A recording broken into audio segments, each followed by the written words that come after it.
第二章一，以真理、公平同智慧之名，呢個係一項教導，透過佢揭示咗原初之力造化中嘅諸多法則同勸導，其中毫無疑問。而呢個教導正正就係一條引導人生嘅準則，指引思想引領。二，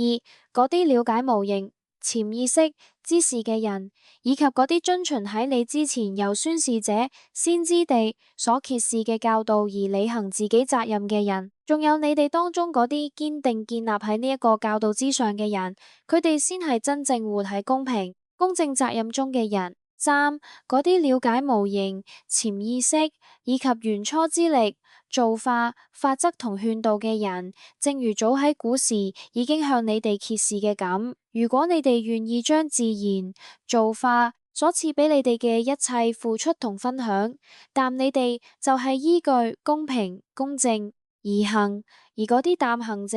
正正係遵循先知指引之人，佢哋將會安然順遂。四，你哋當中嗰啲唔願意了解真理嘅人，對佢哋嚟講，無論你係咪警示佢哋，皆冇分別，佢哋根本唔願意去認知。五，佢哋嘅所有感官都已經封閉，佢哋嘅理性同智慧、心靈、耳朵都被封死，佢哋嘅雙眼上亦蒙住一層帷幕。正因為咁，佢哋其實係對自己施加咗極其嚴厲嘅懲罰。六，你哋當中有啲人自稱同知識同真理相連，但係佢哋其實並唔係真正嘅知者。七，佢哋試圖欺騙宣示者、先知以及嗰啲真正知曉嘅人，但佢哋最終只係欺騙緊自己。然而佢哋嘅理智唔足以令佢哋理解呢一點。八，佢哋嘅思維中有病，而呢個病因為佢哋嘅惡行同謊言而不斷加重。九，當有人話佢哋唔好喺地球上製造混亂嘅時候，佢哋就虛偽地聲稱自己係促進和平。十，當有人話佢哋應該追求真知，而唔係好似愚者一樣盲信時，佢哋就加以反駁。所以你哋要防範佢哋，因為佢哋並唔知自己其實係愚昧嘅。11，當佢哋遇到真正知曉嘅人時，佢哋就講大話，聲稱自己亦懂得真理。然而，當佢哋同自己嘅首領同在時，就討好對方，並撒謊話佢哋同對方持有相同立場，只係喺度戲弄嗰啲知者。12，佢哋最終會因為自己嘅嘲弄而受到懲罰，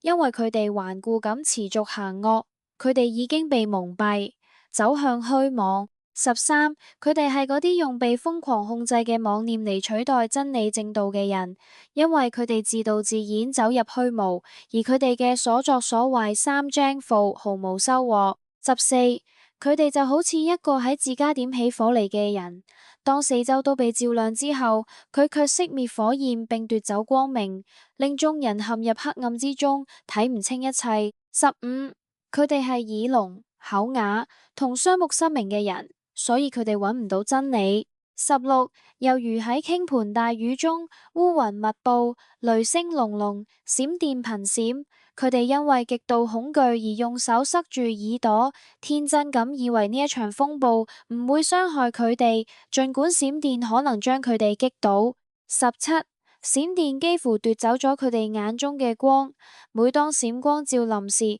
佢哋就會喺光中行走；而當光消失，黑暗再臨時，佢哋就會驚恐咁停低。如果佢哋能夠做到嘅話，佢哋甚至會願意犧牲聽覺、視覺同埋面容，只為逃離恐懼。18，你哋人類應該回歸真理，回歸造化嗰個賦予你哋存在嘅力量，正如喺你哋之前嘅一切生命一般，回歸真理先可以配得上公平、公正責任嘅價值。19，你哋應該只同真正嘅真理相連，因為唯有借由真理，萬物先可以正當繁榮並走向成功。唯有真正嘅真理喺愛之中，先係生命嘅指引，引導思想。20，唯有真理先係引領你哋邁向成長之道，而嗰啲走入虛妄、否認真理或以宗教信仰取代真理之人，佢哋所帶嚟嘅只有四處蔓延嘅不滿同混亂。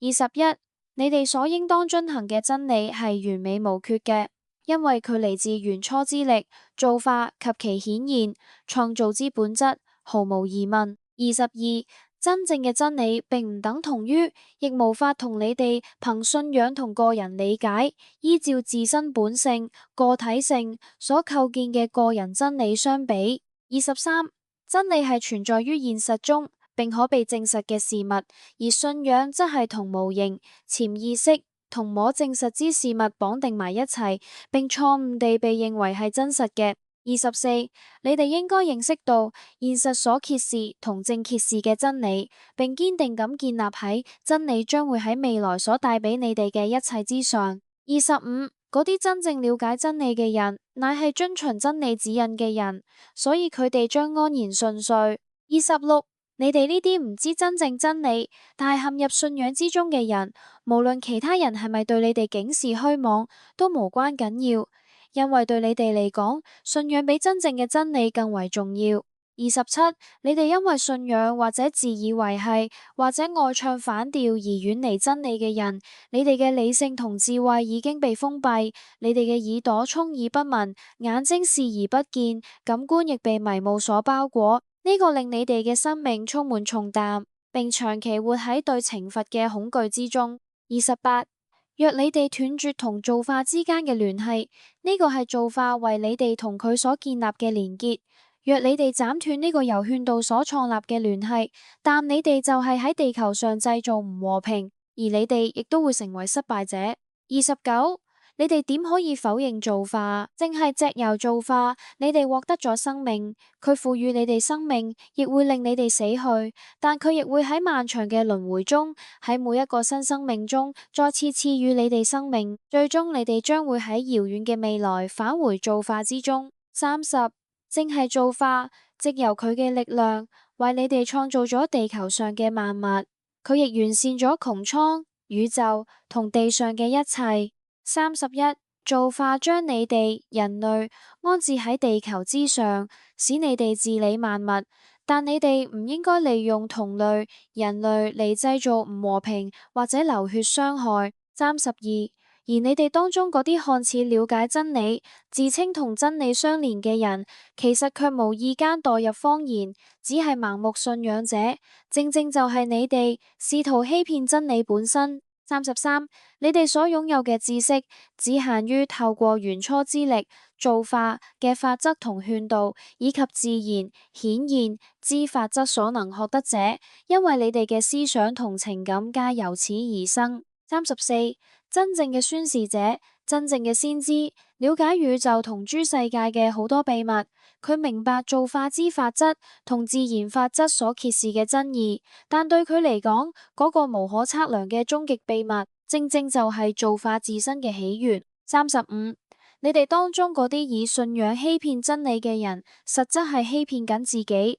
呢個超出你哋嘅理智，因為你哋無法理解呢一點。36. 你哋呢啲遠離真理、僅依附信仰之人，你哋嘅理性同智慧早已被困喺混亂之病中，而呢種混亂正正係根植於欺騙同謊言，所以你哋長期受住懲罰嘅恐懼同內心之餓所折磨。37. 當有人話俾否認真理者同信仰者唔應該喺地球上引發動亂或者唔和平時候，佢哋卻否認自己嘅意圖，講大話、欺瞞、偽誓，甚至為咗戰爭殺戮而為武器祝福，卻聲稱自己係愛、和平與和諧嘅推動者。38. 你哋應當提防嗰啲否認真理、扭曲真理與盲目狂熱嘅信仰者，因為正係佢哋喺度製造混亂，播下無愛、不和平與不自由嘅種子，盡管佢哋自己並唔明白呢一點。39. 你哋大家都應該從錯誤嘅思想中走出嚟，跟隨真正嘅宣示者同先知嘅指引，如此你哋將無懼，亦唔會悲傷。喺40，當有人話俾否認真理者、歪曲真理者、自以為係者同信仰者，唯有真正嘅真理先至係重要嘅，並必須為之努力時，佢哋卻唔願轉向真理，反而執迷於謊言與虛偽，否認真理以及非理性嘅信仰之中，因為佢哋係愚者。因此，若你唔了解佢哋嘅愚昧、非理性，就應當提防佢哋。41你哋人類要記住造化自遠古以嚟並持續賜予你哋嘅善行，因此應該履行同造化之間嘅聯繫，但你哋嘅生命先可以富足、滿足並長久，並喺自己內在同實踐原初之力、造化、法則同勸導之中揾到保護。42要認識真理，並知曉造化所創造並降臨於地球上賜予你哋嘅一切，包括揭示災難之事，以及若果你哋喺真理嘅知識上失敗，並以卑賤之價出賣造化嘅徵兆、不可超越之物，將來將會發生嘅種種。43當信仰者、自以為係者、反對者、否認真理者同扭曲真理者遇上嗰啲有真理意識嘅人時，佢哋會聲稱自己亦同真理相連，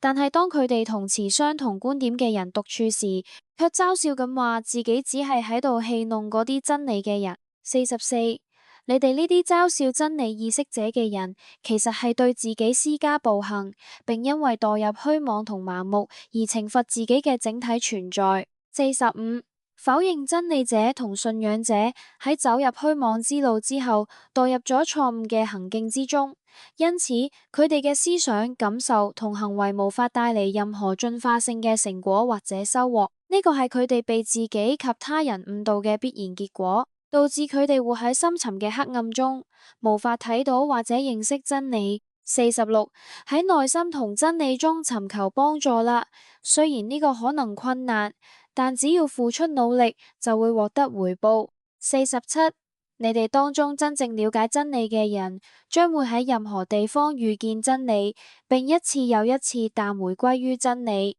48你哋人類，請思念造化嘅善行與其所生嘅自然之顯現，並思考你哋嘅生命若冇造化嘅存在，根本無從存在。49要敬畏嗰一日，喺嗰日你哋嘅同類人類無法為你承擔責任，無法為你代言，亦無法以任何代價贖回你所受嘅苦難。你將必須親自為自己嘅生命辯護。50否認真理者、信仰者、自以為係者、曲解真理者同真理嘅敵人，對現實係聾嘅、啞嘅、盲嘅，因此佢哋揾唔到通往真實現實之真理嘅道路。